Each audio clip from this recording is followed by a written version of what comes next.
34. How'd you get started? Well, the troop was sort of small when it started and got larger over time. But it was active in arranging for trips to Philmont, and we didn't stay within the confines of Mount Olive. There were a lot of camping things that we did. Okay. A lot of blowing up coffee can casseroles and that sort of thing. As we struggled to learn to cook. But at any rate, we had a good time. It was a rich experience, I thought. Okay. I would agree.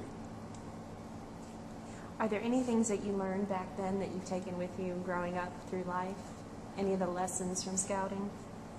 Yes, I got interested in learning to cook, and sort of picked up on it, messed with it, and still mess with it. I would be described as a sloppy cook, I'm sure, because I don't measure out the ingredients and stuff. I just give it this and give it that, but I like to cook. Are you a good cook now? I am for me.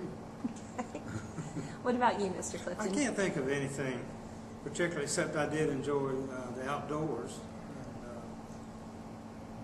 And all of the activities that Scouts did. I enjoyed learning how to tie the knots, learning how to identify trees and outdoor life and so forth. I think that's probably what I enjoyed most. And I enjoyed it enough that when my boys came along, I wanted to make sure that they got involved in scouting later on. And then I became a scoutmaster myself when we were living out west. It was an enriching experience, and I was just thinking a moment ago as we were going through all the history that would have been really nice to be aware of the fact that someday we were going to look back on these experiences, with fond memories. And I wish I had saved a lot of my memories and paraphernalia from Scouts, and now I'm not sure I can put my hands on it.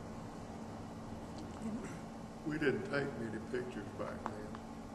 No. We might have a small box camera or something, but in the main, we didn't take many pictures, and they haven't survived. We were fortunate in that the Tuscarora Council also had connected with it in the middle of Wayne County, Camp Tuscarora. And this was a natural outlet for not only Troop 34, but a whole lot of different troops around from different places during the summer for the Scouts to go and work on the merit badges and all this stuff. And we enjoyed very much doing that. I enjoyed it for a number of years. I was a camp bugler and got into trouble doing that due to my friend here. At any rate, one morning he decided to get up and tamper with my alarm clock. And so as a consequence, I got up and moved outside the Adirondack shelter and played reveille and woke up the whole camp. Well, this was not looked upon with favor at all. And so after breakfast, all my stuff, my trunk, my bugle, everything that I have, I think including the clock, everything I had ended up in the lake. Did I ever apologize for that, Stuart?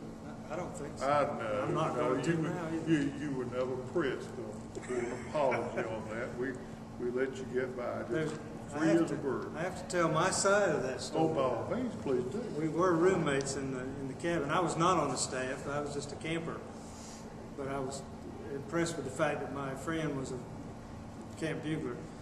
And I thought it would be fun just to set his clock ahead an hour early and just get him up early. And then my intent was, and he's never believed this, I was going to alert him. I was going to wake up when the clock went off and alert him just before he blew reveille.